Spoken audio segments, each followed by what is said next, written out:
Cassie. I'm Keegan. I'm Christina. Sorry, I was about to laugh because I remembered we just recorded our movie episode for Patreon. And after we did the intro, it was just eerie silence. Yep. Because Cassie forgot to pipe in there. So welcome. It's so funny. Anyway, hi, everybody. Yeah. We're back. So I was talking to Christina and Cassie off mic, and this was not something I was going to bring up, but I did take a screenshot of this from Reddit because somebody was asking for relationship advice. Okay. Ooh, okay. And it is one of these things where it's not funny. And if it was happening to me in real life, you guys know as soon as I start talking about what this is, I would be genuinely as distressed as she is. Mm-hmm. But just the idea of it seems like it should be humorous. So this woman is 34. Her boyfriend is 47. Okay. She just moved in with him. Like they'd been dating, I think they've been dating for a few months. And they just moved in. So here is what she says. My boyfriend and I moved in together recently, and I've discovered he has a serious gas issue. Already Keegan's like, no, thank you. I'm out. I'm out. Yeah. He must fart 1,000 times a day. Just like a lot. Do you see what I mean, Christina? Like I'm so sorry. If this was for real, it would be an actual fucking problem. But writing it down is just like, and he thinks it's funny, especially when it's particularly vile, and doesn't think it's a problem. Gross. I've tried suggesting that constant gas isn't normal and asked him to try taking one of my probiotics daily for a while. He declined. He even does it in bed at night. When he's awake, he gets upset when I leave for the couch. And when he's asleep sometimes, I seriously... Sorry. And when he's asleep sometimes, I seriously question if he shit his pants in his sleep. It's seriously that bad. Dude. Constantly. Oh my God. I don't get it. We're adults, not young adults either. And he acts like he's in middle school about it. It disgusts me. I want to leave, but he either doesn't take me seriously when I try bringing it up or he gets angry, so I let it go. I wish I could get a job far away so I would have an excuse and reason to leave. Oh my God. Girl, you just got to go. Like, if that's where we're at. Yeah. People have read it. How do I handle this? I feel like an adult who doesn't know how to deal with 6th grade problems. And as a woman who is getting older, I want to move on to a relationship that has the potential for marriage and not keep wasting my time on someone that's going nowhere. Please help me resolve my middle school level problems so I can graduate to my future. I mean, you just have to leave him. Yeah, you gotta Listen, yeah, I completely agree. If you have an issue in a relationship and it's a really big issue to you, regardless of whether or not it is considered trivial by other people. Yeah. If the other person is not willing to talk about it or make any kind of steps to resolve it, there's your answer right there. Right. He's being disrespectful to her. It doesn't really matter what it's about. Although in my, like this... It isn't normal. It isn't normal to fart that much. I am the most sensitive to flatulence. I'm probably the least. Here. But even me, for you, Cassie, if this was happening constantly and it smelled, go see and a it was doctor, all day, dude. All the time, like that every would be, single day. No, you guys know how much I love a scented candle. I like my space to smell good. I can't live in a space that smells like fecal matter all day, every day. Like, gross. And then want to sleep beside somebody like that. I mean, like, okay, I'd get up like and leave once in a too. while, sure. I mean, you got something. You're a human being. Got your stomach going, but at the like every fucking night, every night. Right. You're a human being. Like an occasional something, like truly things happen, right? But every night, like I'm not trying to be warmed by your gas under the covers every night. Like disgusting. No. Please. No. I mean, here's the thing. Like, people are gross and we're animals. And then when you're cohabiting with somebody, we see there's no way to hide what gross little cretins we all are. Right. Like, it's day in and day out. Yeah. It is going to come to light. But to your point, Keegan, yeah, it's gross if someone's like farting like, and every once in a while you're just like, whatever. But if it's that many times a day, like now I'm concerned about your health. Yes. And and the fact that you're not exactly. That's I'm like, a fucking problem. That's right. You're 47 and you're farting 1,000 times a day, sir. Honey, Crohn's disease is like you gotta take a look at your diet. Big deal. Yes. Yeah. Gut problems lead to bigger problems. That's right. That's the truth. Oh. You know.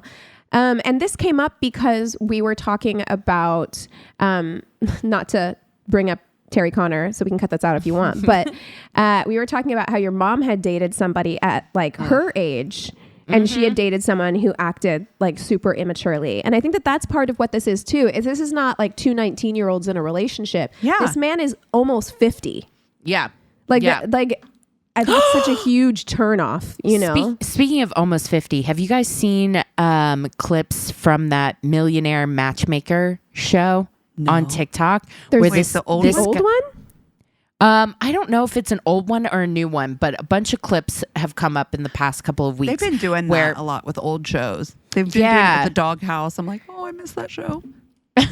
Well, so this guy is like 48 and he's arguing with the matchmaker because he only wants to be matched with 22 or 23-year-olds. And she's like, and she's like, you're almost 50. And he's like, who's almost 50? Who's almost 50? I'm in my 40s. And I'm like, honey, you're 48. Sir. And she's like, no 23-year-old. He's like, I just like women my age don't get my sense of humor. Like, blah, blah, blah. That's embarrassing for you. Yes. Yes. Like, aren't you embarrassed? Get like a grip. Dude, I'm like, it's not a flex to me, at least. I don't understand why it's a flex for older men that age to be with younger women. Because that's telling me, I'm like, oh, so you're not emotionally mature enough to be with a woman your own age. Like, right. That's kind of how I feel. If I see like a man in his 50s with someone that's 21, I'm like, oh, the Bill Belichick of it all. Yeah, Every time I'm I like, see anything about so you're those two, a predator? I'm like, why does the news keep trying to make them a thing? I feel like I'm seeing a lot of articles about Bill Belichick and his girlfriend who's like 23. And Bill Belichick, what is he, like 80? Oh, God, Yeah. he's so fucking old, dude. What do you have to really talk about? Honestly. The chasm of he your doesn't- experiences. They don't care about that. That That's the is the thing. thing. And that's part of the turnoff, is that they don't care about having anything. They must not care about having anything real with a partner. This is the thing, though. You're bringing this up perfectly, because this guy was 47 and the girl who wouldn't put up with his bullshit, 34. He's absolutely right. Like past the age of 23, 24, 25, I think 27 is the hard cutoff, just like Leonardo DiCaprio found out, of when people are done dating child men. Like, it's just like, you have to grow up at some point, Peter. Right. Like- I mean, and it would be different, I suppose, if you're with Grow up, somebody. Taylor Swift has a song about that. If you're with somebody who kind of just wants to live this like free-wheeling lifestyle, then I suppose that's a different situation, especially for people like Leonardo DiCaprio. But this woman says in her post that she wants to like get married and have children, like, or she at least mentioned getting married. So she wants a different kind of she wants a grown ass relationship, which is maybe why she even chose to date somebody so much older, because you have this assumption that like that person is going to be grown, more mature or something. No, and you brought up my mom. You know, my mom's talking about dating problems that we hear 20-some-year-olds writing in, and she's dating age appropriate. She's dating, men in their 60s who are, and they're still having the same fucking issues. I'm like, are you for real right now? That's depressing. You said one of them was living in his brother's basement, like, or something like that. Come on. Yeah. 60s. Come on. My guy. Mm-hmm. My guy. Yeah, and you see that on TikTok, like somebody will make a TikTok that's just like, I thought when I was dating in my 30s or my 40s, like that this behavior wouldn't come up anymore, but guess what? It's still a thing. And then you always get women in the comments who are like, it doesn't end at 50. It doesn't end at 60. It's just like, there are fuckboys of all ages. Girl, I'll tell you, I was talking to one of my coworkers who's now married to a woman, and she was like, we were just having this discussion because she'd been married to a man before, and both of us see ourselves as pansexual. Like, and I was like, I can never see myself ever trying to put up with another man's bullshit ever. Like, I just don't see this in my future. Mm-hmm. Mm-hmm. Yeah. I think it's like there are good, mature men out there. I think that they are just a bit difficult to find. And I think you do. It's like, do you have the patience to do all the frog kissing to try and find your prince? And I don't know that I do. I think that that's really what it is. It's not saying that those men don't exist at all. It's just saying like, it's like going thrift store shopping, right? Where it's just like, you're going to have to dig through like TJ Maxx, a bunch of shit before you find that one like diamond in the rough, you know? Oh, yeah. And do I have it in me? Do I have it in me? I don't know. At this age, I'm meant to live an uncomfortable life. Exactly. Exactly. Oh my God. Oh Lord. Truer words never spoken, for sure. Oh my gosh. Well, who do we want to FMK this week? Are we? We're getting close to a new season. I think we'll be in Taurus season, just in Taurus season whenever this starts. I know, Cassie, the end of your, it's true. The end of your season is a bit, you mourn it a little bit. Yeah. Like when your season is coming to a close, you're like, oh, it was all about you, Aries, for a month. I know. But we're heading into a bit more. When I think about Taurus, I think about like a green meadow, you know, I think about Highland cows and wildflowers. Food and sleep. Those are big Taurus energy. I say this as a Taurus rising. So I think it is coming up on Taurus season. So let's fuck, marry, kill some Tauruses. Yeah. Always a shout out to our Taurusi. Yeah. Always a shout out to our editor, Thomas, our resident Taurus in the group. Yeah, we got some good ones. Taurus, Robert Pattinson. I just watched Mickey 17. Actually. Ooh, how'd you like it? Oh, good. I liked it. Yeah, I didn't think it was as good as Parasite, which is that director's like Bong Joon-ho. But I did enjoy it. So I think, I'm going to go with Robert Pattinson. Robert Pattinson gives me real Taurus energy. Like, I feel like he's got like real strong Taurus energy. I love that. Okay. I'm going to go with,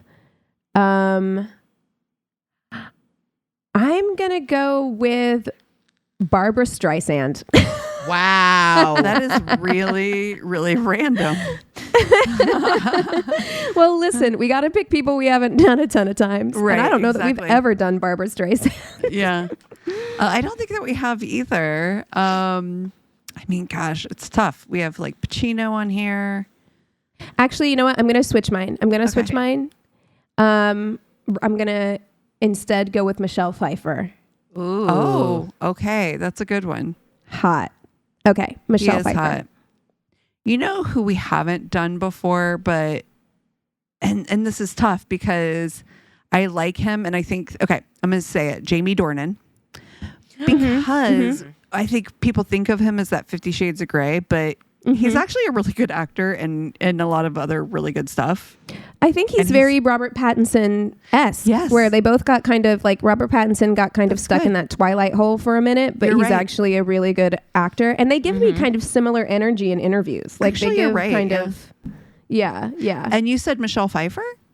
Yeah. I don't think I've heard anything about Michelle Pfeiffer since like the 90s. I literally don't know what she's been up to. She did some things a few recently. years ago. Oh, really? Yeah, not that long ago. And she's still, I mean, she looks freaking amazing. Of course. Not surprised. Yeah. So, okay. Michelle Pfeiffer, Robert Pattinson, Jamie Dornan. Surprisingly, I think all three of them have like kind of similar energy. Makes sense. I feel like all of them give a real calming energy in interviews. Like when you see them, like they're very relaxed. Yeah. Which I love. I love an earth sign because they're just so fucking chill. Me too. Solid. Yeah. Yeah, they're just solid. I mean, I won't say they're chill because I think especially a Capricorn and a Virgo can get very rigid about some things. Yes.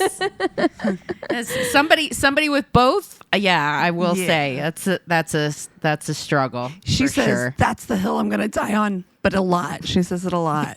Yes. I know what I'm going to do. Okay. Go for it. I'm going to marry Robert Pattinson. Okay. Woof. Man. Yeah. He is an attractive person. He seems very intelligent. He also seems to have a really good sense of humor. Yeah. I want to marry him and have his babies. Wow. Because they would be very attractive babies, and we'd be rich enough to hire somebody to raise them for us. And his love for Suki Waterhouse, I'm just like, I think he strikes me as a very understanding partner. Their baby is going to be gorgeous. Yeah. Yes. Yes.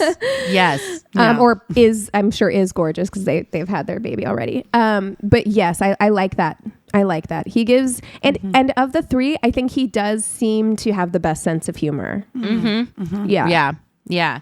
And then I'm going to fuck Jamie Dornan. Yeah. You can't go wrong. Yeah. It's one of my most shameful crushes is watching The Fall. Oh my God. Yes. I know. Yes. Where you're like, I hate myself so Yeah. much for being like attracted to this character because he's like a literal psychopath. monster. Yeah. He's a monster. Yeah. Oh, that show. Speaking of, I know we talked about this in the movie episode, things that are horny. That show has no Horny. right to be as No horny right. as it is. No business. Does not. It No is not business. okay for it to have those underlying horny elements. And this is something we'll talk about at the end because I was talking about how I went and saw Sinners, which I'll go into more detail about, in the what we're watching segment. But there is a whole variety of things that can be described as horny that are not like, they're not sexy. I think Nosferatu is like that too. It's like, it's Yes. not sexy. It is a horny movie, Yeah. Yep. Yep. And yeah, Gillian Anderson in that Hot. show too. Oh my God. And She their has never weird been hotter. sexual tension that they have is like, oh God, it's awful. But Yeah. Yes. I'm here for it. Yes. So yeah, that's what I'm going to do. okay, love it. I think that I'm actually going to flip it around. I'm going to marry Jamie Dornan. He's been with the same person for a long time. So he's been in a relationship for a long time. He seems really settled. He's giving me all that real earth energy. Very, yeah. He doesn't, but I still think that he has that kind of, I feel like in the same way that a lot of people don't think earth signs have a sense of humor. I think that they're the ones that have the surprisingly best sense of humor. Like It's like understated it's very, sense of humor. It gives me British humor, yeah. Dry. and very he's British dry. as well, right? So even Yeah. better. Oh my God. It might be Speaking of, Irish, but yeah, something. yeah, speaking of that sense of humor, what is Cillian Murphy? Do we know his sign? Because we looked it up once. I think he's a Capricorn. Hold on. there was a TikTok that came up, and it's like, those ones that are like Cillian Murphy mentality. Yes. And it was clips of him in interviews just looking like irritated. And I was like, I've Oh my God, never such a felt Capricorn so energy. seen in my life because I was like, this is it. Oh, he's a Gemini. Oh, wow. Dude, this TikTok made me laugh so hard because he's just like looking in interviews, like just bored and irritated. I've seen that compilation so many times and it is never not funny. It doesn't matter what they're trying to apply it to because it's like his face just faces. Yes. Like he cannot help it. It's No so mask. obvious like he cannot mask whenever like he's annoyed. It's so brilliant. It's so good. I love But- it. Oh I my love God. But yes, I but love guys like that. Yeah. Yeah. I'm gonna marry Jamie Dornan. I'm gonna fuck Robert Pattinson. God, I don't know. That's tough. Yeah. Yeah. Dude, I saw him, in that movie I just watched, Mickey 17. He is so fine. It's ridiculous how attractive he is as a human. But he also has the sense of humor to play, like, he's not afraid to try to make himself look ugly. Do you know what I mean? Yeah, yeah. You know, I think I'm going to marry Robert Pattinson because I kind of like a weirdo. Yeah. And Yeah. and I know, Robert he's Pattinson weird. is like a weirdo. Like Yeah. it's like him and Daniel Radcliffe give me Yes, the same yes, weirdo yes. energy. Yeah. Yes. It's like they both did their big movie franchises. Yeah. And then they were like, now Fuck I get it. to I do pick what I want. Yeah, just artsy, strange things. And I kind of love that about them. So I am going to marry Robert Pattinson. I think he's not afraid to be weird with me. Yeah, because given the way that he looks and his profile, he could have easily tapped in and been that Marvel Leading man. cash Yeah. cow, leading Yeah. man kind of thing. And the fact that he doesn't, the fact that he chooses to do these weird artsy things and kind of do his career his way, and it's not like money focused or franchise focused, I think it's and really cool. he was Batman. He did Yeah. do the Batman, but it was a very what I different- did love. Right? Yeah, it's very different. And what I did love was he. There's this story that like they were like, you need to gain all this muscle to be Batman, and he was like, yeah, sure, I'll definitely do that, and then just showed up not having done it. Like he was just like, no, like I don't do care. what I want. And I love that. I Yeah. love that. So yeah, I'm gonna marry him. I just got to see what it's like. I'm gonna fuck Michelle Pfeiffer. I Yeah. think she is so sexy. She's so hot. I think Jamie Dornan extremely hot, Yeah. but almost too hot. Like I'm a little like a little self-conscious right now. Yeah. Like so And I think don't Michelle know. Pfeiffer's too hot, so I don't need to compare my body to hers. Oh, no, Especially no. knowing that bitch is older than me and better looking. I can't. I don't have it in me. But I think I feel that, Cassie. I just, in I try fairness, so I hard. actually think both of these people, I think Jamie Dornan and Michelle Pfeiffer wouldn't make you feel bad. I don't think either of them are going to make you feel bad about your body. But I want to be like, I don't just want to fuck Michelle Pfeiffer. I want to be kept by her. Do you know what I mean? Like I want to be a kept woman. I want Michelle Pfeiffer to be my sugar mama. I feel like Yeah. that would be a very, very nice life. You know what I mean? I'll just be available for whatever you want to do. And, you know, we'll fly off to Paris and do fun shit and live a nice, relaxing, have a nice, relaxing time. But yeah, and I mean, would also fuck Jamie Dornan, but Yeah. unfortunately we have to make a decision. And I just want to see what it's like. I always think about Michelle Pfeiffer. You know, I think the go-to might be Catwoman, but for me, 100. it's Michelle Pfeiffer in that dress in Scarface.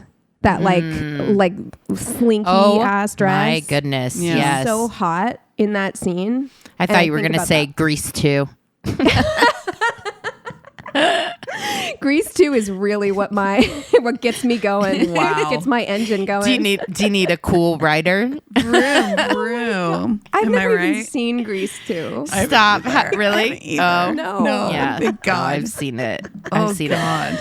that's amazing. I'm old enough to remember. Cass, do you remember WNCI from Columbus? Yeah. So when I was in 7th grade, the biggest hit on WNCI was the Grease compilation. Or Oh God, yes. Oh, do you my remember? God, that was like memory fucking unlocked. huge. Holy I don't know shit, why, yes. but it was Oh my God, it was So huge. big. They played it all the time. I think all the time. Wasn't there like a Friday night? Was it on every Friday night that was like the opening song to like their like Friday night rock party or something? Or Yeah, something like that. But it was From so Grease 2? no, No, from no. the original Grease. Okay. But Grease the musical like was so fucking popular when I was in 7th grade because our biggest radio station in the town played this Grease mashup all the time. Like every week. That's so weird. more. That's so specific. It was. Yeah. That you know that whoever the DJ is has to have some weird obsession with Grease. Yeah. And he's like, I'm going to make this a thing. Yeah. And it was. He did. It was successful. Yeah. Wow. So, yeah. That is so weird. It was weird. You know, very in the random. 90s, I feel like there was a real like 50s flashback renaissance, I right? agree. Like, yeah. I remember The Yes. music came back. saddle shoes and Yeah. like Yes. there was like a real like pedal pushers, you know what I mean? Yeah. We rolled Yes. our jeans, you know what I mean? So Yeah. I had a sock hop in elementary school Yes, that I this remember. tracks. It's like, yeah, everybody wore like poodle skirts and yeah. That's interesting. huh. Well, we do have a new patron. Yeah. So I want to give a big shout out to VVB. Welcome. What up? To our patron family, our Patreon family. We just recorded a new movie, so that should be up by the time this episode comes out, Your Monster. So we hope good. that you enjoy that. We are so excited to have you as a patron. I always like to take this opportunity to give a big thank you to all of our patrons because we are so grateful for every single one of you. Without you, again, we would not be able to do this. So thank you so much, VVB, for joining us on Patreon. Absolutely. And well, you guys want to take 5 and then we'll come back with stories? Sounds Yes. And we're back. Okay, Christina, kick us off with stories. Okay. Well, we're going to have a lot to say about this. I'm interested to see where you guys land. Someone titled, I just had the worst date ever. So I met this guy a couple weeks ago and we had our first 2 dates, one right after another. They were really great and he was very sweet. Now I wanted a 3rd date as soon as possible, but he always canceled them like a day before. So after like 2 weeks of not seeing each other, I was just ready to go with whenever he had time. Right.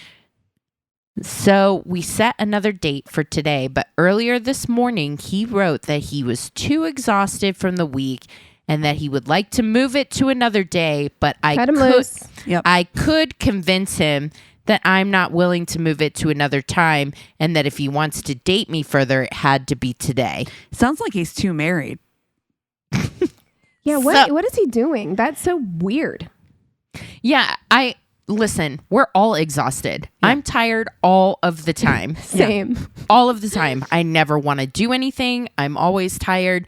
But if you're in the process of getting to know somebody, then you You should put the be effort in. excited to see them. And I feel like if you're constantly canceling and stuff like that, you're showing me that you're not that excited You're to not see me. that Right. interested. And also, what is this like? You can convince me that you. What is he doing? That's so bizarre. Yeah, I like hate it. if you're saying that, then you obviously know that this is something that has at least the potential to start getting on my nerves. Yeah. So follow through, or Right. don't. So Don't do this weird thing where you're putting it on me. That's weird. yeah, he was only willing to meet at his place. And I suggested that we could cook something together. And he said, fine. Now, this is my first time seeing his apartment. And I was shocked when I saw the insides of it. Ugh. It was so dirty. And it looked like he hadn't cleaned up for me at all. No, he didn't. Yeah, he I was- definitely didn't. I was really grossed out by that already and thought about immediately leaving, but he didn't even seem to care. So driving all the way there and preparing myself, I decided maybe I'm overreacting. I could stay at least for the dinner and then go from there. Nothing is less appetizing than like a dirty ass apartment. Like I don't want to eat, like I don't want to eat dinner now. No. Yeah. You know? Yeah. No, like going into like a dirty, I'm definitely judging because I'm Yeah. like, first, like, you didn't want to clean up for me? Like, you're okay with living like this? Ugh. Well, and that's the thing, because she said dirty. She didn't say like messy, like there's like, you know, maybe stuff that hasn't been put away yet or isn't well organized. It's not that. She's talking about this place is dirty, which if I have people coming over, I'm not saying everything's going to look perfect, but I'm going to clean up. Yeah. Yeah. All I keep thinking about is the neighbors with the fingerprints on the Lord, I can say this because I know they're not listening to this podcast. The hand grease. Oh God. My God. I had a neighbor at one time, and yeah, they would ask me to come over and watch their cats when they were out of town, and they were very nice people, but I did not know them. So first of all, they're giving me the keys to their apartment. They don't fucking know me from Adam. I realize I look innocent, but you don't fucking know that. Right. I could destroy your shit. You have no idea. But anyway, I would go over there and watch their cats, sweetie pies, but they would leave town with their apartment, like dishes in the sink, glasses of orange juice out on the counter. Like they would leave town for like a week like that. And I'm just like, if I'm leaving town, I'm cleaning. I don't want to come back to like messy apartment, bugs, whatever could be going on. And then what Christina was talking about is also, I just could never get over, like there was an accumulation of like fingerprint, like, you know, dirt on any cabinet or doorway, just from anywhere where you have constant contact. If you don't wipe it down occasionally, it's going to build up. And it was every single door. And I was just like, do you just become blind to this at some point? Yeah, I think you do. I think some people have to. I think you must, you know? Yeah. And again, like I always went over, always took care of the animals. They were very, very nice people. So it's not a judgment on them morally as human beings. It's just something that like... if I was going to have a stranger over to my house to take care of my cat, the way that like my house would be immaculate, because I'd be like, I don't want this bitch to judge me. Right? You know what I mean? Exactly. 100%. And also like, isn't it, I don't know, maybe this is just me, but I've had this conversation with the two of you, and you're similar, where it's like, if I'm leaving town, things are being put away. Like I don't want to come home. I might not even make my bed every single day, but if I'm leaving town, I make like the bed is made. That's like, right. Everything is like, because I want to come back to a clean place, nice, cozy, clean apartment. Right. Yep. So that just it blew my mind that some people just are like, oh, deuces, I'll be back in 2 weeks or whatever, you know? Anyway. So after the dinner, which was pretty good because I did most of it, I was mentally preparing myself to find a reason to leave early because I was so done, until he started randomly grabbing me and making out, which then I was kind of into. Oh, okay. I'm like, how hot is this guy? He's got to be really fucking hot. So fucking hot. He's for me really to want hot. to think about having sex in this house, he has to be. Well, and I always think, I'm like, if your apartment, if you didn't clean up this apartment before I came over, you definitely didn't clean up your body or your mouth before I came over. So I don't want your like dumpster truck tongue in my mouth. Oh God. So we made out pretty hard in his kitchen for like a half an hour, and then he asked me if I wanted to stay for a movie or if I wanted to leave. Being put on the stop for this abruptly kind of overwhelmed me, but I agreed to stay for the movie. So we sat on his couch, and after like a half an hour, he got really touchy, and I got the feeling he wanted more in this moment. Now we're on our third date, and of course I was prepared that sex was on the table this day, but still I wasn't really sure.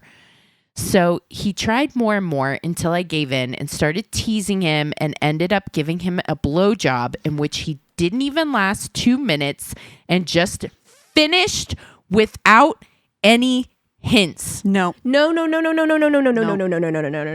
You have to ask to finish in your mouth. Yep. Like you gotta say I'm coming, and then I get to decide what I want to do with that information. Exactly. Yeah. Exactly. That is so rude. Oh, just so rude. Just wait. Just wait. Don't want to. I was really shocked by that, so much so that I was speechless afterwards. I thought he at least would try to tease me and get me off as well. Oh, come on. But No way. Nope. Nothing.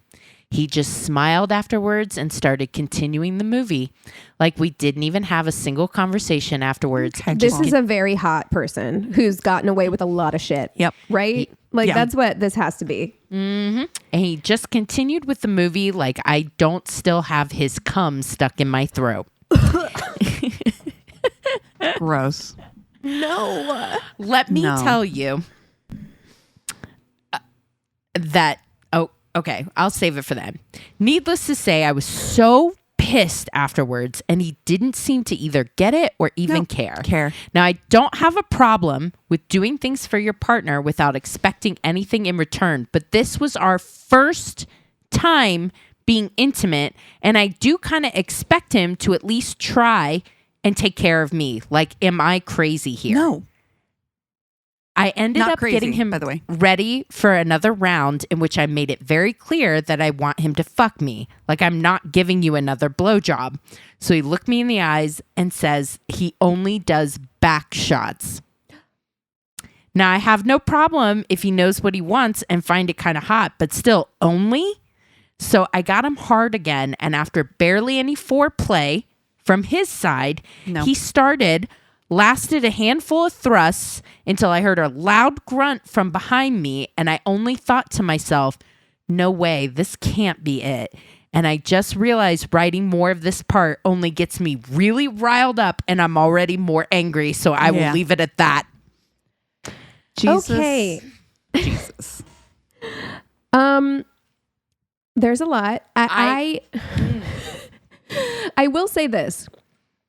This is not victim blaming at all, but none of that is surprising given all of his previous behavior. Like every indicator he The flags gave, were there. Yeah, I'd like to know what the first 2 dates were like because he's been inconsiderate every step along the way in this story. Like he didn't consider you at all. And when he continued to cancel dates, he didn't consider you at all when he invited you over to his dirty ass apartment. Yep. So it's not surprising that he didn't consider your needs sexually either. So I have an Aquarius and a Sag stellium in my chart. And one of my biggest pet peeves now, and I'm ashamed to share this information. I dated and married a man previously who did not reciprocate oral. And let me tell you, every single time we had sex, I had to do oral to get him hard. And it was never reciprocated. No. You had to do oral to get him hard too? Huh. Yep. And it was never reciprocated. And so I have a deep anger and resentment. Yeah. One, towards myself for putting up with that and marrying that. But you were young. I was young, yeah. I was young. You were young. But I think that if you are married to a man who doesn't eat you out, get a divorce immediately. Immediately, if not sooner. I'm It's an sorry. indicator of larger problems. It I is. mean, It especially is. if you've had the 100%. conversation, right? Like, bring it up because, like I've said on this podcast before, and there's no excuse. There's no excuses. Let's just be There's for none. real. There's no excuses in the year of Beyonce 2025 to not fucking do that. However, I'm sorry. will If I say- put my mouth on you, you put your mouth on me. Right. yes, That's fair. It's less. It doesn't have like to be I said, every growing time. up. It doesn't have to be every time. Mind doing that and then going to it, but then to never do it. yeah. Never. No. No. Right. Because exactly. I think that we are so inundated with imagery of women giving head. Like I've said on this podcast before that growing up, I didn't even know that until I was like a teenager or late teens. Like I did not know that women getting head was even a thing, because it just was not something that was really in popular culture very much growing up, you know? So, but if you have had the conversation where you're just like, hey, this is absolutely fucking not cool. Like, you need to go down on me, especially if I'm going down on you. And they're just like, go ew, down gross, on no. Go down on me well and with gusto. Yeah. I'm sorry. Enthusiasm. I want fervor. I want, yes. That's right. I want skills. I want enjoyment. Like, if you're begrudgingly going down on me, I don't want that either. Worse. No. Oh, there's nothing worse than like a half, you know, like just a weak-willed divorce immediately. cunnilingus. I'm sorry. Like, At my big old age, if you're not eating pussy, we are going to get a divorce. Like, I'm sorry. That's we would so have gotten unacceptable. Married, I think It's so unacceptable. At this point, no. No, you're not going to get married. And also, like, foreplay is not just for, like, if I'm doing stuff to get you in the mood, you fucking reciprocate. So Listen, it doesn't even have to be oral. What are you doing? Sitting with your hands behind your back of your head? Like, what are you doing? Yes. Get busy. Ugh. Foreplay. Ugh. Like, I don't understand people that are maybe I should look to see where Libra is at in my chart, because it's really like a justice thing for me. Need justice. Justice must be served. No, you're absolutely you are absolutely right. Like this, and also, but I think that story that you told, it is one of those things where it's like, if somebody is disrespecting you or not considering you in one aspect of the relationship, just expect that shit is going to bleed over into other aspects of the relationship. Like, this person is selfish. They're probably going to be selfish in bed. Yeah. How you do one thing is how you do all things. And selfish so person's Capricorn going of to you be to say. very selfish. That's right. That's right. Yeah. Ooh, that got me heated. Give it 100 in every realm. Yes. I think that's very typical male Aries, to be fair. I can be selfish, but I'm also not. But you wouldn't be like, My if guilt. Oh my somebody God, was communicating something to you that they needed, especially like sexually, I could not see you being like, nope. No. Especially if you tell me. Well, and man, somebody who can take direction, the best. Because that's what I was thinking of when you were talking about going down on you with like gusto. And it's like, also get your ego out of the way to take some direction, you know? Yeah. Yes. Like, yeah. Enjoyment factor. Like, you're enjoying this. Oh, God damn. Yes. Yeah. Exactly. Yep. No, it is the best. It was revelatory in my single period when I finally was like, oh, this is what it could be like. Yeah. Oh my God. Stella got her groove back and then some. So I've always been with men who enjoy it. So I've been lucky that way. Yeah, lucky. Well, sorry. I'm glad you guys love yourselves. So how does it feel to be God's favorite? some of us had a lot of dry sex in their 20s. Honey bunny. Yes. Oh, no. Nothing's worse. Nothing's worse than when it's not well lubricated. Oh. Yeah. Just sandpaper. I'm like, Ew. for guys, I'm like, you've got to feel that it's dry down good. there. No, you have to know It's that chafing, the pump right? has not been primed yet. Right. Yes. Honey. If it's not dripping wet down there, wouldn't you like think to yourself, maybe I'm doing something wrong. There's nothing happening down there. Or I don't know. What? Propose some lube. I mean, just suggest it maybe. Yeah. It's, you know, that kind of friction without the It's not function. good for anybody. Yeah, No. it's not fun for That anyone. kind of friction's not fun for anyone. No. You're going to get calluses on Trying your to start dick. a fire. No. Truly. Seriously. All right, here we go. So my story is from a reader, and it says it's been a while since I've sent you a story. You definitely don't have to use it, but I'm still reeling from this absolutely bananas situation. So I thought I'd share. It's so absurd. I need others to be incredulous about it with me. It's okay to laugh because it's absolutely ridiculous to me too. I've been dating a man exclusively for several years. We've gotten very close and have worked through some pretty difficult situations together. From different cultures and races, we had our trials, but I thought we would be able to talk through anything. I really thought that we were in it for the long haul. Physical chemistry on point, similar humor, intellectually so intellectually, I can't even say the word, compatible, or so I thought at least. Relevant to the story is the fact that I'm an atheist. I have been since I stopped believing in Santa Claus, but honestly and truly, I don't hate or judge other people who are believers. I operate on the don't force it on others and we're cool principle. I live by that principle. It's a good principle. Yeah. Yep. My partner, on the other hand, is a believer, but in a way I still don't understand.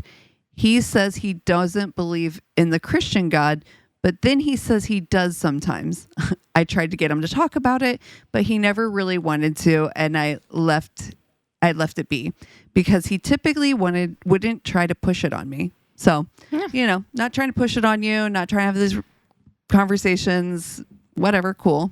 And it doesn't sound like he's trying to be like, we have to go to church every Sunday. This is, Yeah, but still, I think for me, something like that would kind of get under my skin too, because I like to talk about what's your beliefs, where you're, you know what I mean? Like I want to connect with you that way. So I do appreciate that he's not pushing it on her, because I wouldn't be able to stand for that either. I'm a very live and let live person, but also I'm curious. It would be what do you wanna believe and why? Yeah. If we're going to have a long-term relationship, we don't have to believe exactly the same way again, as long as we're doing a live and let live thing.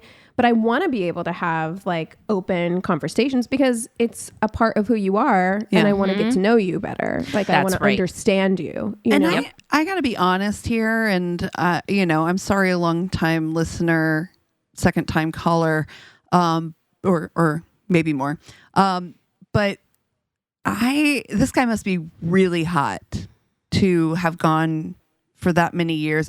You're very compatible. It seems in other places. Those other places have to be the bedroom because that's a lot to not be able to talk about. It's such a, even as somebody who's kind of an atheist myself, I'm not really it would be difficult to not have those conversations or have those similar beliefs with somebody. Yeah. You know what I've found though is some people don't value conversation in the same way. I'm very I need to be able to talk and I need to be able to talk about big things, worldview, beliefs, big, I need to be able to talk about politics. I need to be able to talk about spirituality. I need to be able to talk about these things. They're really important to who I am. And so I need to have those conversations with somebody. In and of itself is very fascinating to me. You know what I mean? Right. So even if we don't have to agree completely or anything like that, but I want to be able to understand and I want them to be able to understand me. I want it to be reciprocal in that way. Yeah. But some people don't need that as much. They don't need that kind of connection. I mean, some people don't talk.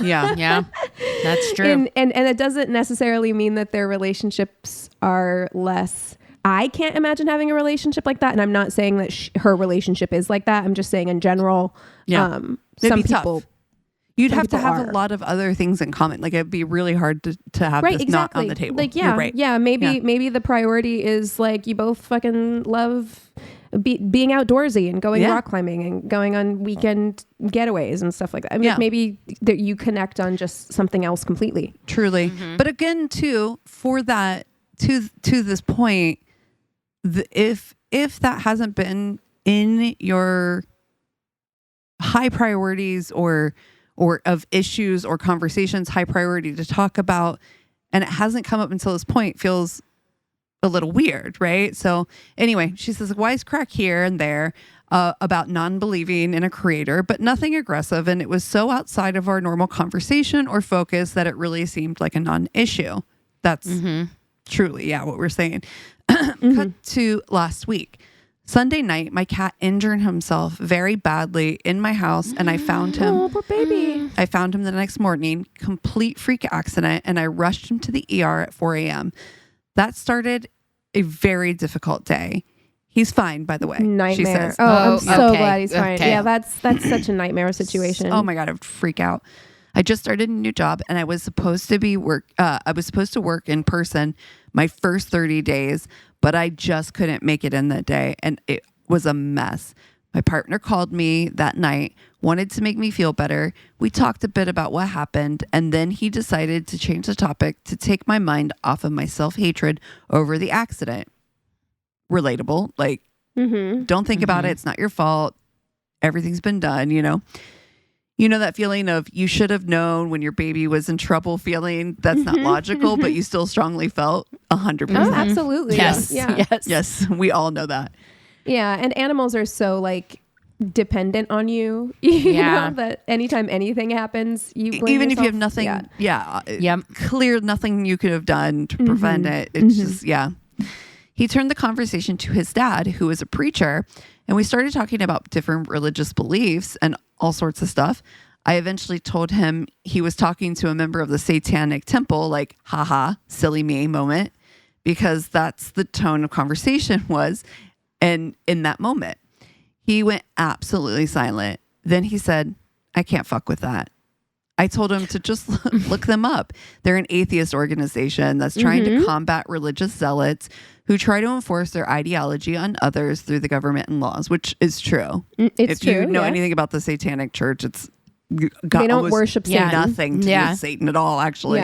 Yeah. I fuck with them. I fuck with them. He does not.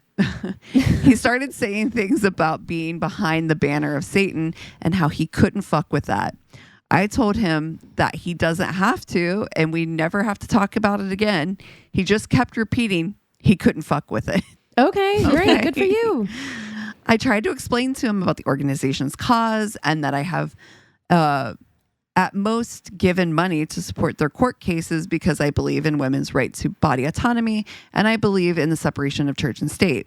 He just kept repeating he couldn't fuck with it. I was baffled and told him that I wasn't going to change that I support those ideals. He's known I am an atheist and that I believe in the freedom from religion and of religion. He tried to equate me supporting this organization to if he supported the KKK. Oh, sir. Nope. No. Wow. Not the same. Not even fucking close. I tried to explain to him that was false equivalency since the Satanic Temple's cause isn't completely outside of who he knows me to be, but he insists that it's all just too much for him. I eventually just asked him what this all meant, and he said he made himself clear. I asked him if that meant we were breaking up. He said yes, because we just don't align. I was shocked. Years of being together and being pretty solid. Oh no. Okay, yeah. Years. This is where the issue comes up. Is Yeah. like if it doesn't matter to you that much, then it doesn't matter to you that much. Right. If it matters to you this much, then you should have brought it up sooner. Oh, my like God. this is something that That's should have been on the table much heartbreaking. sooner. Yeah. Because if you knew this person was an atheist and you know, clearly like your religion means more to you than you were letting on. And Exactly. you should just be with somebody who has a similar worldview to you. Or like a he's just similar using belief it system to as you. an excuse Yes. to, That's really, but really it's fucking shitty. fucking Yeah, it's- awful. Yeah. But you know what? She dodged a bullet because like somebody who won't listen to her, like won't do the bare minimum research to even like look into what she's talking about in regards to the Satanic Temple and compares it to the KKK is not somebody that you want to be with long term anyway. Exactly. Also somebody who fucking breaks up with you when your cat is in the hospital. You're going to bring this Get fucked. conversation up now? Now? Yeah. This is the Over conversation? the phone. Yeah. When we've okay. been together for years. Okay. Yeah. Years of deep emotional and spiritual conversations all ended because he's afraid of Satan. I'm honestly still baffled. Obviously, there were there were flags I hadn't caught along the way where I would think this would be the result of our relationship, but there it is, the most ridiculous reason I've ever been broken up with. What the fuck? Well, big hug your way. I Yeah. mean, even though that's a ridiculous reason, still spending years with somebody and then having a breakup like that is extremely traumatic. So I'm sorry. Yeah, absolutely. That sucks. That does suck. But she did dodge a bullet 1,000. Sorry. Yeah, that was going to come out at some point, one way or another. So it's rough that it had to come out at that time, but Yeah. at least you didn't waste any more time on that person. It's weird And that you would at have. least your cat is okay. Yes. Yeah. Most importantly, at least your cat's okay. Exactly.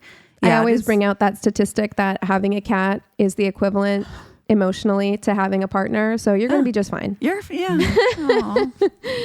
Yeah. That's tough though. Yeah. it All is. breakups are hard, but it does feel weird to let that ride for that long, to fundamentally be that opposed. Yeah, like why if it was so important to him, like it just doesn't make any sense that he waited Yeah, it's weird. years. Yeah. That's fucked up. Maybe he's been slowly becoming more religious Oh, Yeah. maybe. over the course of time. You know, Yeah. that's possible too. His dad's a pastor. People so- change. Okay. So this one is more of a relationship one as well. And it says, "Hi, ladies. Just a PSA to remind you not to give the, in quotes, nice guy a chance. Oof. After being with a couple of avoidants, I decided to date someone who was the polar opposite. At first, he seemed emotionally intelligent, calm, and even called himself relentlessly positive. Had a seemingly good relationship with his mum, it says, so she must be from the UK, his own hobbies, and a solid group of friends.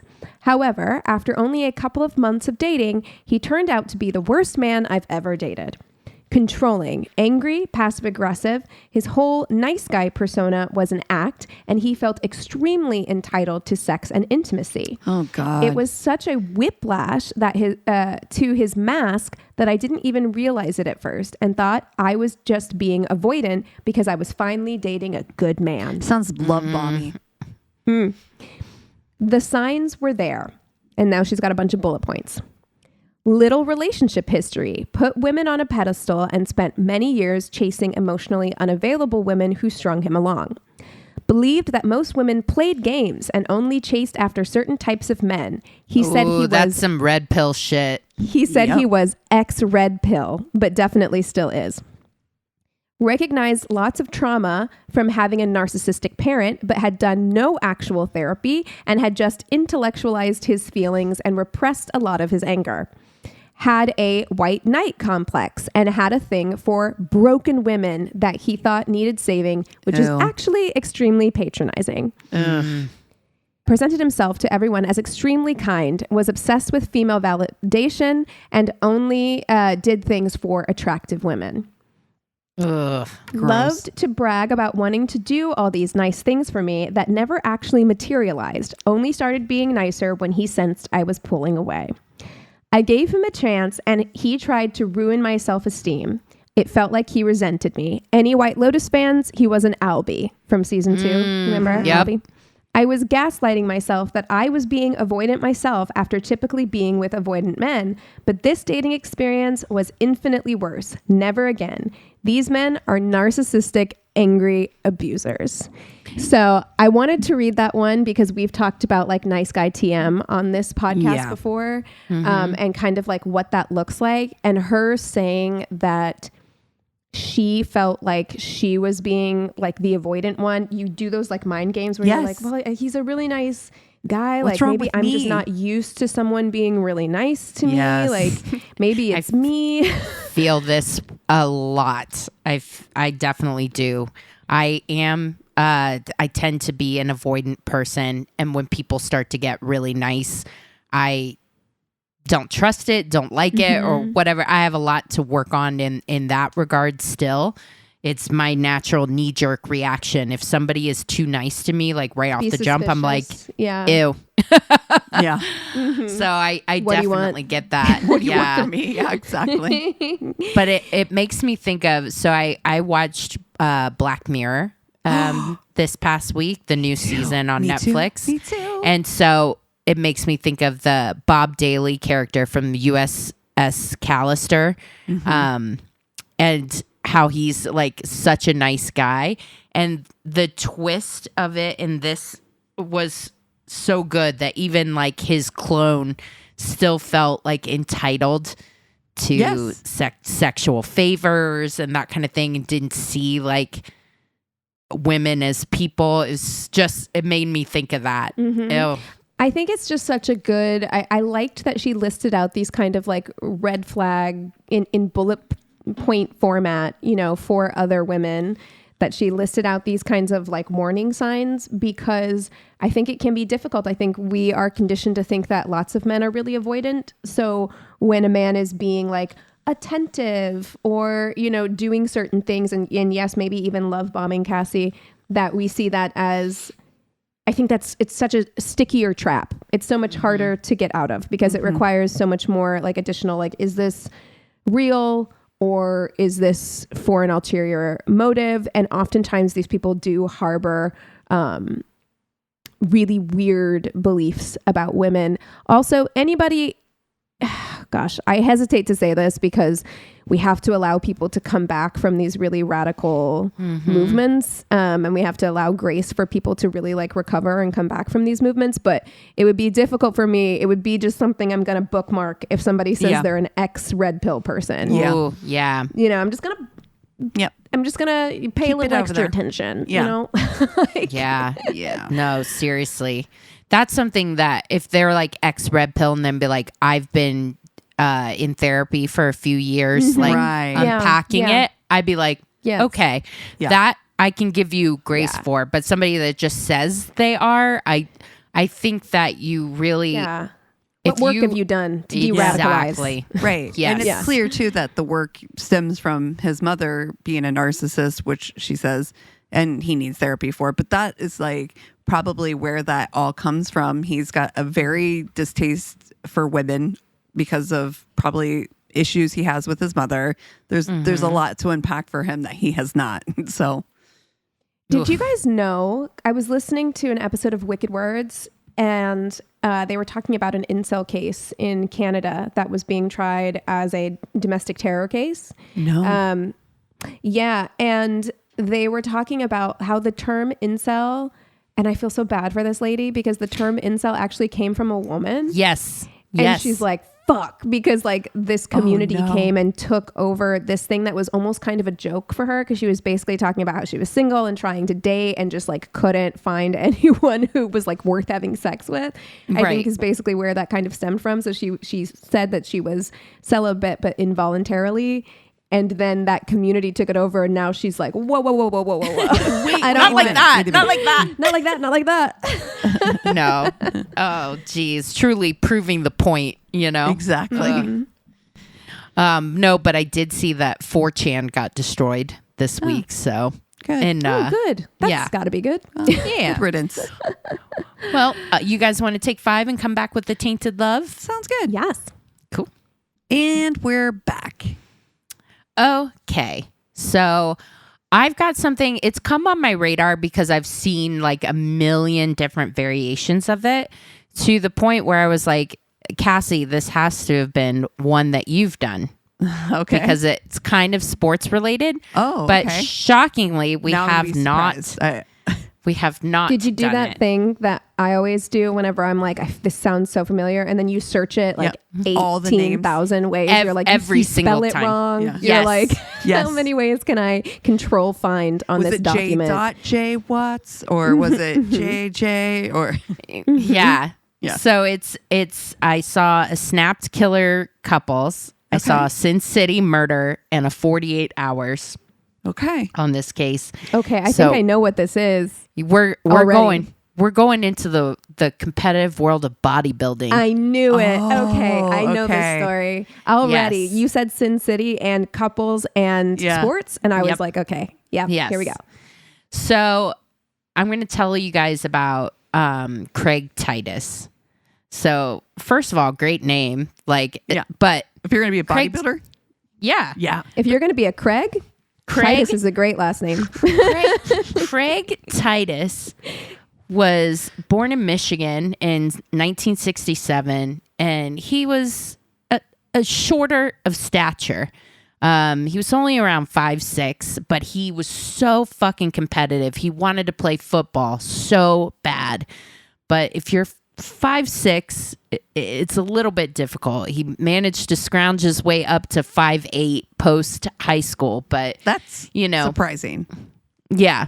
But he, through football, never mind. yeah, through football and through wrestling, he started weight training. And he was like, "Oh, I actually really like this." And it was also for weight training is actually, it can be better because your muscles in general are shorter, so you can build them up quicker. That's correct. Yeah. So he got really, really into weight training, and it was also the late 80s. That was Huge. Peak.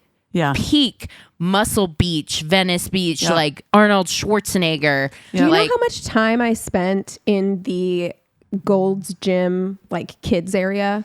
Because my parents in the early 90s, it was just they were at Gold's Gym every fucking day, and me and my brother were just hanging out in the kids play nursery area. Yeah. It was such a big thing. Bodybuilding was such a huge thing. It was a huge thing. And he had the personality for it too. So not just the physique and the discipline and the competitiveness, but he really became a star because he had a very brash, very forward personality. And I think he kind of tapped into that podcast bro sensibility early on, in that it doesn't matter if people don't like you or if you're brash or being an asshole if people are talking about you. It's a real Jake Paul energy. It's a real he understands the attention economy kind of thing. Yeah. And Hate it. yeah, it's also the 80s where steroids and drugs to get that kind of body were, I wouldn't say accepted, but everybody was fucking doing it, right? Yeah. Everybody was taking steroids. It was a very open secret. So he was Steroids kind of freak me out so much. Oh my God, totally. Thinking about putting that in my body like that, so scary. Girl, Yeah. I just get scared when they're like, "You have a cold, you need to take prednisone." I'm like, "Do I?" Do I really I want to muscle take through this, or Yeah. So, yeah, he was kind of the bad boy, too. He gets arrested in 95 for selling ecstasy. So he was definitely taking drugs, dealing drugs, doing steroids, that kind of thing. he sounds awful. He sounds Truly so perfectly fit for that time. Yeah. And he's also I don't mean to say not all short men, definitely, but he's definitely giving that overcompensation. That's what I was thinking when you were talking about how competitive he was. Again, you're absolutely right. Not all short kings. Okay. Yeah. I've got a lot of respect for a lot of short kings out there, but there are some who they see themselves as inferior, and so they feel like they need to make up for it. That's correct. Yeah. That's correct. So yeah, he definitely is somebody too that works really, really hard and keeps constantly missing his shot to go pro. Oof. He's getting second. You got an Aaron Burr situation on your hands over here. Oh no. Yeah. Thank you. But through all of this, he meets the beautiful, talented, uber competitive Kelly Ryan, who is also Midwestern. She was born in Minnesota, extremely type A competitive from the time she was a child. She actually trained in gymnastics from Bella Caroli.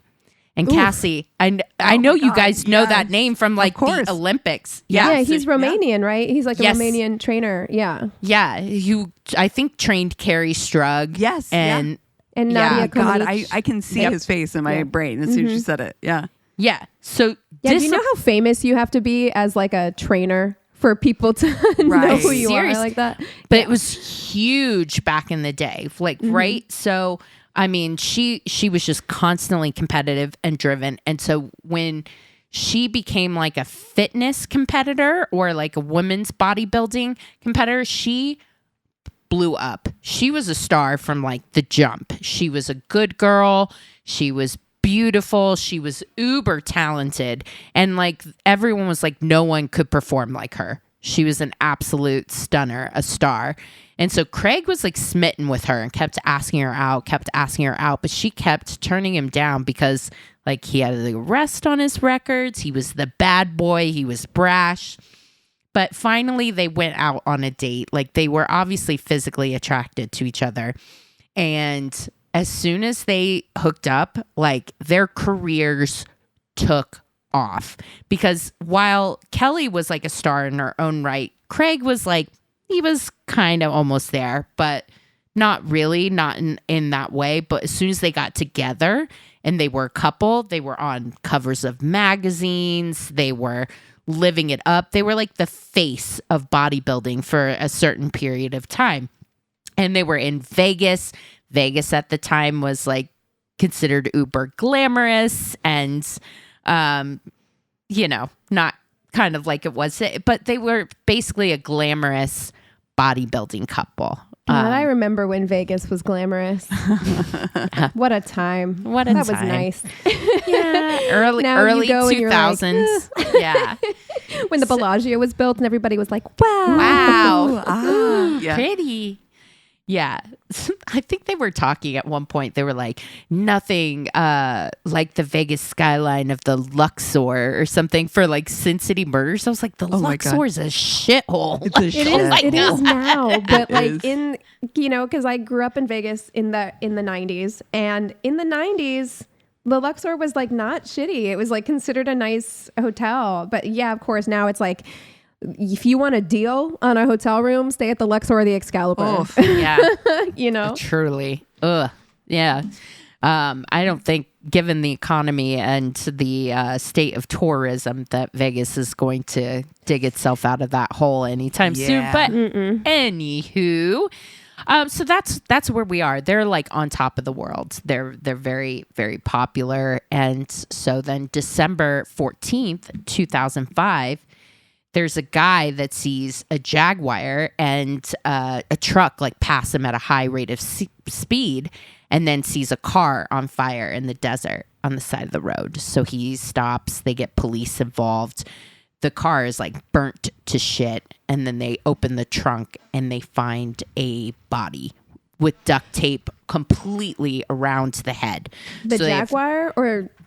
Yeah, the Jaguar. Yeah. So the Jaguar and the truck like pass him, and then like a while later he sees the car on fire, and so that's when this guy calls the cops. So the Jag is on fire, but they manage to get the plates, and they're like, "Oh shit, this belongs to Kelly Ryan." So they're like, "Okay, we got to go to the house or whatever. We got to let Craig Titus know that we found Kelly's Jag in the desert, burned up with an unidentified body in the trunk with duct tape around her head. Like, ugh, this is going to be rough." Doesn't look good. Yeah. So they get there and Kelly Ryan opens the door and they're like, wait a tick. Wait a tick. So we found your car in the desert. And she's like, And then Craig's big muscly ass comes out, and the cops are like, yeah, like we found Kelly's Jag in the desert with a body in it. They're like, well, we don't know who that is, but we know our assistant, you know, has been stealing from us. And I bet she came and she stole the car. And they're like, your assistant? And they're like, yeah, Melissa James has been living with us. She's been our assistant. We hired her to run this retail shop that we were going to plan to have. And she was stealing with us. She was doing all these drugs. And so we bought her a plane ticket to go back home. But we think that she came back in the middle of the night and stole our Jaguar, and we were in bed asleep. So, few things. Yeah. Just a few things. First of all, Christina, not to put you in this position, but like, you work for a married couple. Yes. I cannot imagine living, like, I don't want to live No. with my bosses. No. Like, first of all, like, that's a weird situation. I don't think it's normal, even for an assistant. No. The power dynamics, I think this is a good thing to talk about, because on Tinder, I think right now, anybody that has been on Tinder is always, there's so many couples out there looking for their unicorn. Ugh. Looking for that single girl that can come and have sex with one or both of them, no strings, etc. How often does that work out well? I mean, I'm sure that it does. I've literally never heard of it working out well, but that's why it's called a unicorn. Right. Yeah. Yeah. Because it doesn't exist, right? But why, like, if you have to call it a unicorn, maybe it's something you shouldn't seek out, because you know that the likelihood of it going south is very high.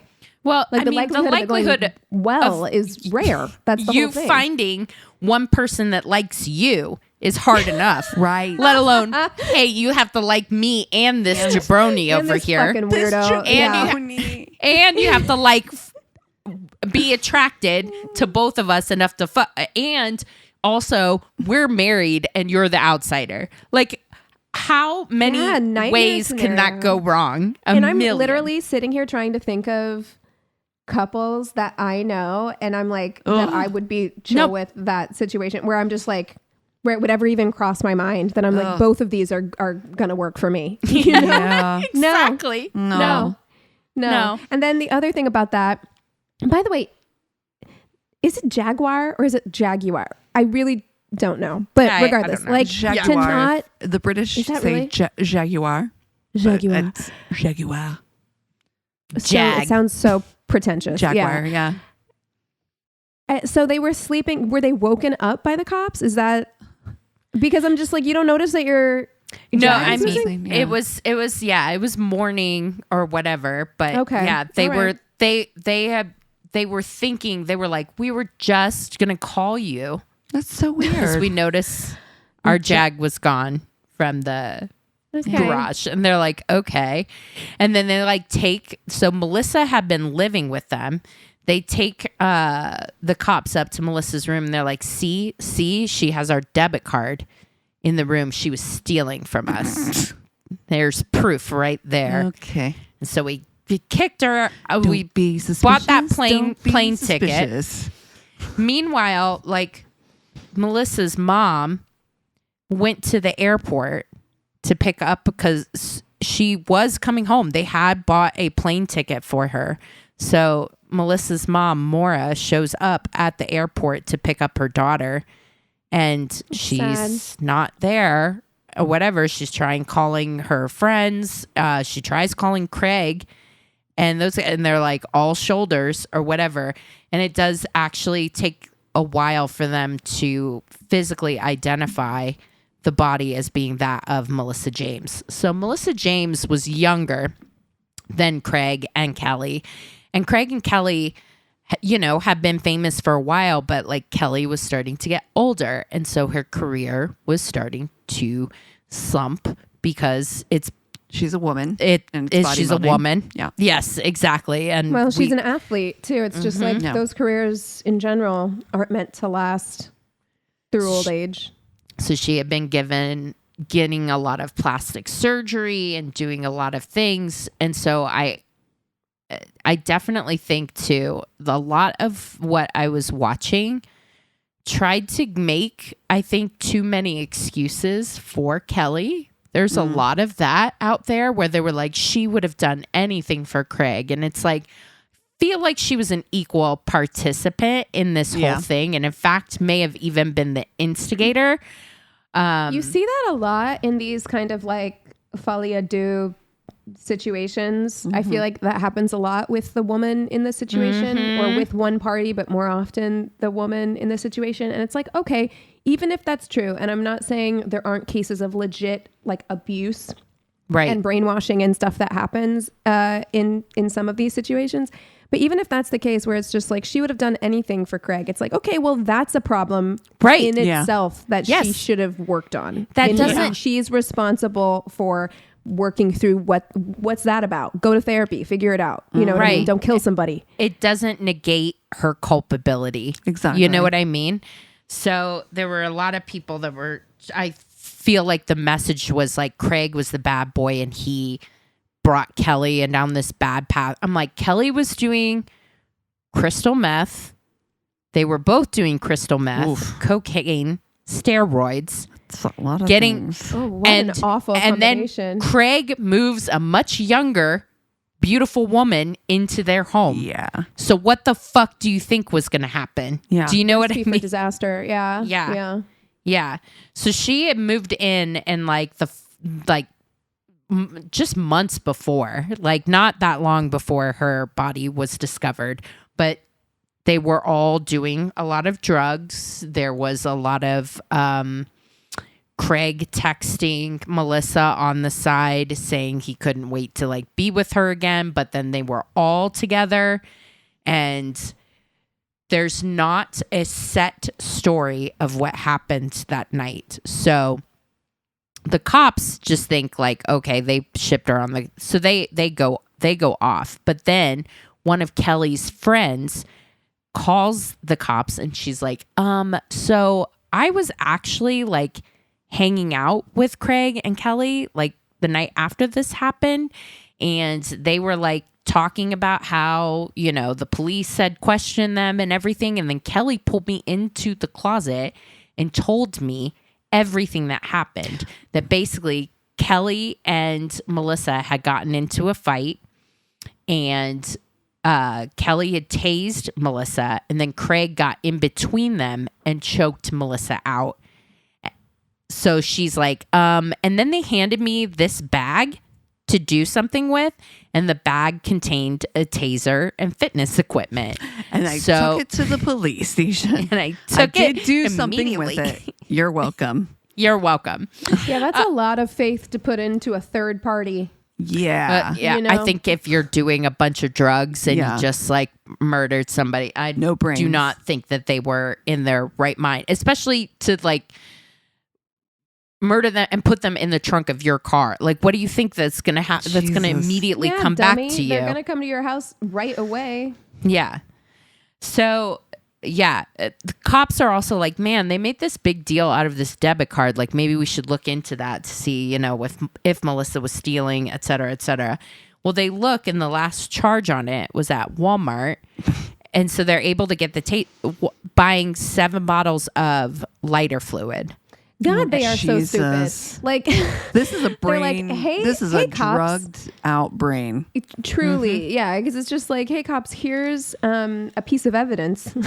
Like, they gave it to them. They showed it to them. Why would you do that? Why would you show them the debit card you used to buy?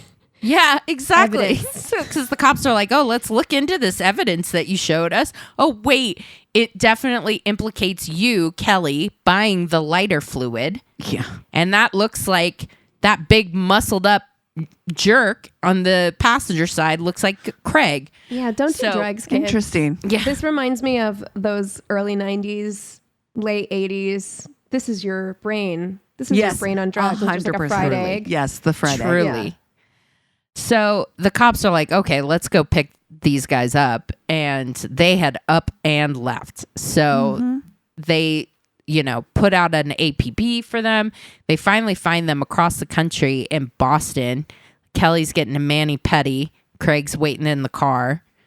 And Is they're that a priority is the- right yes, now? most Really? casual. Like, truly. Wait, what? that is You're- genuinely the most casual. You are at your most vulnerable. Both your hands and feet are Kind in of. like liquid. You are. I'm sorry, and you don't expect like you're two beefy bastards. Like what the fuck? Like Yeah, you exactly. You're stick very out like a noticeable. fucking sore thumb. Like, and you're like sitting there in your mani-pedi. Jesus Christ. Yeah. Honestly, Dude. like two people with no critical thinking skills Truly. God. at all. Yeah. And apparently they find out later it looked like they were trying to abscond to Greece, which does not have an extradition treaty with the United States. And that's at why that she time. needed to stop and get that mani-pedi. Yeah, I gotta That's look right. good for vacay. Yeah, Jeez. for the vacay. Truly. So yeah, they get them. And meanwhile, too, they also find out because they were like, okay, well, that guy told us about a Jag and a truck.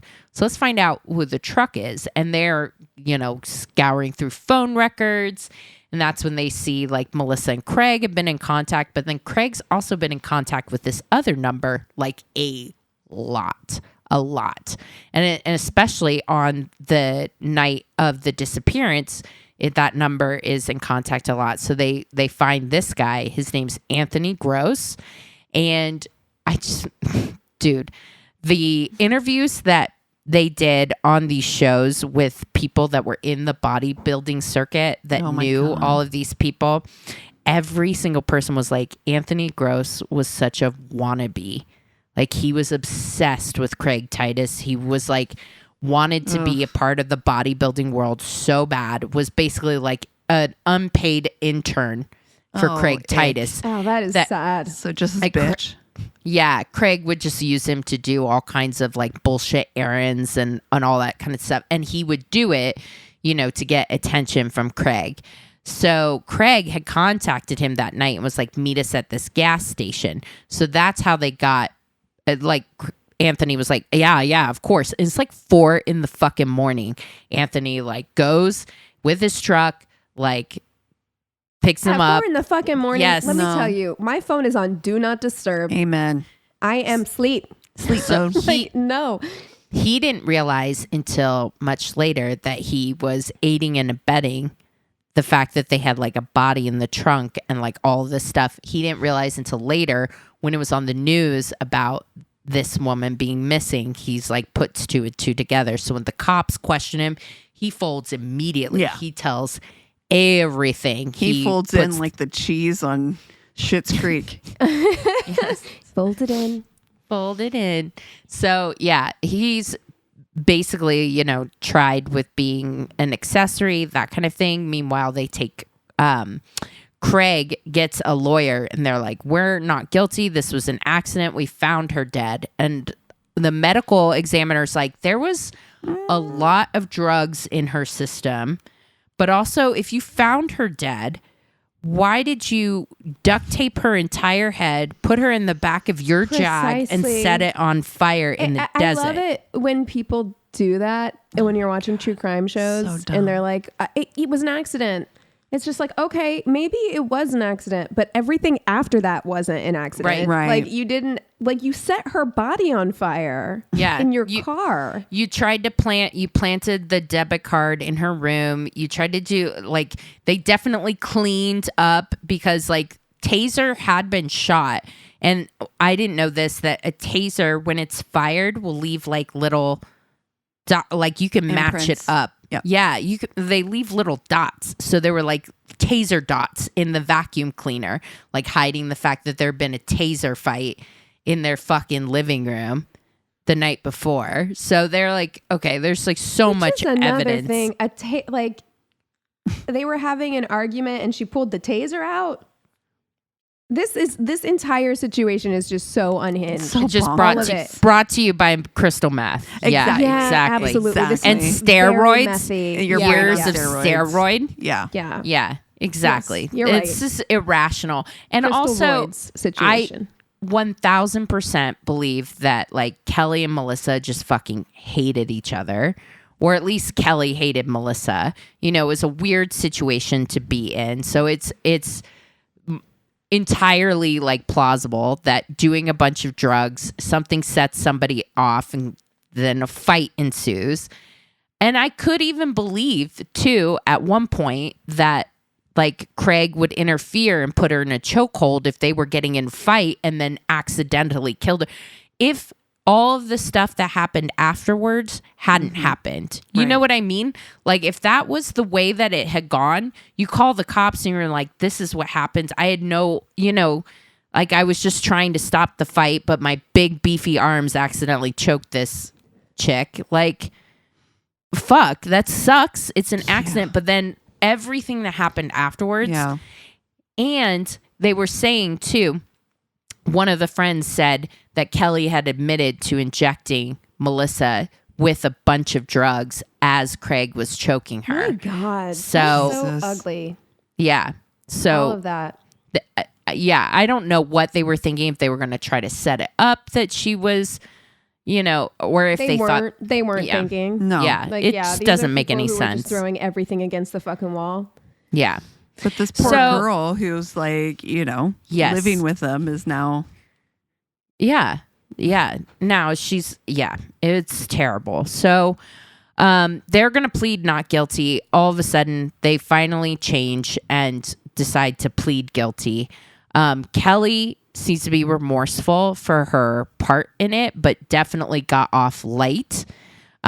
She only did 12 years, so she's already out. Wow. She has been paroled and she is out. Craig pleaded guilty to second degree and like arson, kidnapping, that kind of thing. He got a lighter sentence too, but it could be up to 55. He's up for parole next December. Jesus. So did they just get lighter sentences because they pled out? Yeah, they Probably. pled out. Yeah. And Jeez. because of the way that the body was, I do think that the prosecutors thought it would be very Hard to difficult make a to case, yeah. It's for murder one. exactly. Premeditated. So- yeah. Yeah. Which, to be fair, there's probably an argument against that. If they were drugged out of their mind and everything and it happened, like, I don't know if it was premeditated. You know what I mean? There's just something that happened in the moment. Well, that especially was if they so did buy fucked up her- and out of control. But especially if they did buy her the plane ticket. I mean, Yeah. I mean, Yeah, I mean, I would be inclined. defense could definitely argue that Yeah. they had no intention of killing her. She was moving. She was going to go home. So Mm-hmm. And I then would be inclined to agree, except for that, like, well, I mean, and I guess that they just can't tell because of the state of the body. So yeah, that the prosecutors probably thought they couldn't make a case because him putting her in a chokehold in the heat of an argument, I think, could definitely be second degree. But her shooting her up with a bunch of drugs while she's in that Yes. chokehold feels premeditated. deliberate. You're right. To me. Yeah. You're Yeah, right. 'cause that's all it takes for premeditation is just for like, it only has to be a couple minutes of premeditation. Yep. It doesn't have to be this long thought out plan. That's right. But if they can't really prove that was that she did that, or two, that was a contributing factor to her death, then I guess you can't That's charge true. her. That's true. Yeah. Good point. Yeah. So I've been watching a lot of Law and Order. Ah, There you go. Basically an expert.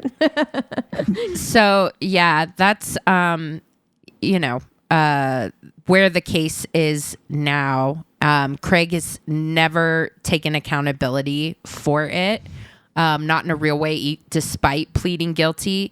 And Kelly did file for divorce from Craig in 2009, and it was granted. So that is the story of Craig, Titus, and Kelly Ryan. Yeah. Wow. yikes. That I feel like is like a legendary one. Like I Yeah. feel like I've seen so many Yes. like Snapped, Fatal Attraction. It's like all those shows yeah. about Yeah. that. Wow.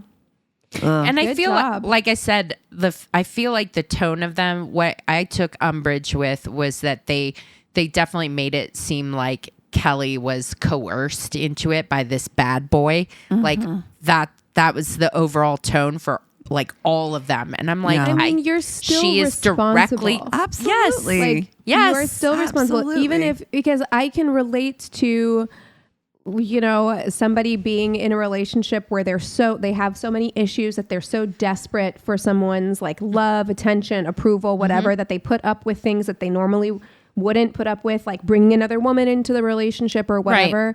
But at the end of the day, you need to work on yourself to deal with those issues because you did still allow it. You Yep. know what I mean? Like, so you're still responsible and you don't get off the hook because whatever, Right. XYZ, you're in a whatever. Yep, we are responsible for our feelings and for our actions. So Yep. So yeah, what are you guys watching this week? I have two things actually.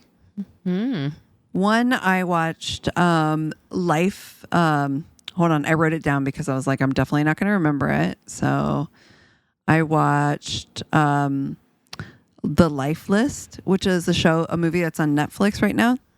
And it was actually really cute. If you're into something kind of just light and whatever, just a light film. And then I watched The Fox Hill Murders.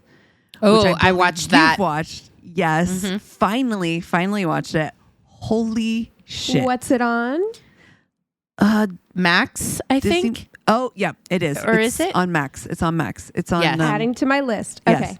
Fox Hill Murders. Wow. Holy shit. So it's the murders of a bunch of gay men in the 90s in Carmel, Indiana, which is like a suburb of Indianapolis. And wow, 10,000 bones. It's the most God. bones, loose Ever. bones that they've ever found somewhere besides the World Trade Center. God. Yes. That is intense. Second only Okay. to. Isn't that insane? It is. Yeah. So, Yeah, it's creepy, and I will have nightmares about Mark Goodyear forever. Oh my God. I knew that you talked about it, and I remember us talking about it before, and I just one of those things where I was like, it had popped up on something on my FYP, and I was like, oh, I remember this story, and I remember Christina talking about it, and I was like, it was one of those things that popped in and then popped out, and I was like, fuck, I have to watch it right now so I don't forget it. And holy crap. Yeah. Wow. Yeah. Wow. Okay. I'm definitely going to watch that. I actually have a couple things as well. I'm contemplating saving the other one for next time, but I do want to bring it up because I actually think you two would really like it. So the first thing I already kind of touched on earlier, everybody go see Sinners. If you like,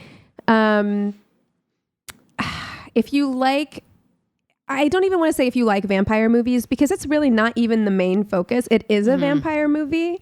Okay. Which is very cool, but it's very centered around music and like blues music and Southern black music and Southern Perfect. black culture, which is really, really cool. Plus Michael B. Jordan playing twins. I mean, hot. Yeah. It's beautiful. It's super original. I would actually go see it again. I enjoyed it that much. Oh, wow. Sinners. It's also very much my vibe. I love a Southern Gothic. Yes. Kind of like everything's dripping in moss. Yeah. feeling. Did you watch the interview with the vampire show? I Keegan? didn't because I kept hearing mixed things. Should I? I liked the first season Okay. Chris did a too. lot. Chris All did right. too. All right. Because If also you're in, just it's very similar to that. Love like that it. Southern, like Little Yeah. sweaty. everyone's kind of sweaty. Yeah. Lean. And again, it's horny. Like It's horny. That's something about being vampire movies in general just Yes. give you that It's horny. feeling. Yeah. No question. Always. And there's Michael B. Jordan is really the one doing all the press for this for obvious reasons, but the like real protagonist of the movie is someone I've never seen before. It's an introducing ooh, person. Nice. And he plays the blues guitar and sings, and his voice is so, it gave me like goosebumps. It's so, Okay. like you can tell when he has a speaking voice because it's really, really like deep when he talks. And then when he sings, it's that like real spiritual bluesy kind of. I'm in. And the second one, and I've only watched 4 episodes. It's 8 episodes. It's on Hulu. It's convinced me to get my Hulu back because I was watching it with someone. I would be so interested to see what you two think of it. It's Dying for Sex. Oh, there was the podcast. Yeah. So it was a podcast. Yes. It's a movie. I mean, it's a show. It has Michelle Williams as the lead. With oh yes, I wanted to check that out. It's the first 4 episodes, at least. It is so well done. It's going to be an interesting ride, I think, towards the end because she is a true the story. premise of it. It's a true story.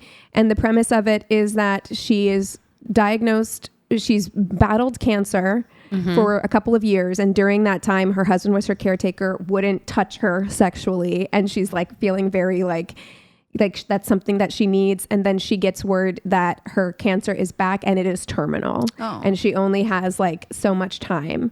And she wants to live her life to the fullest extent. And also like part of that is that she's been this like sexually repressed person who hasn't had sex for years. Her husband won't touch her because like the dynamic of the relationship has shifted and she wants to go and like explore her sexuality and explore that part of herself. So it's dealing with themes of like how to deal with the fact that you're dying and what that is like. And then, also this kind of like exploring sexuality, and it's also very focused on like their female friendship. It's Jenny Slate and Michelle Williams. Slate.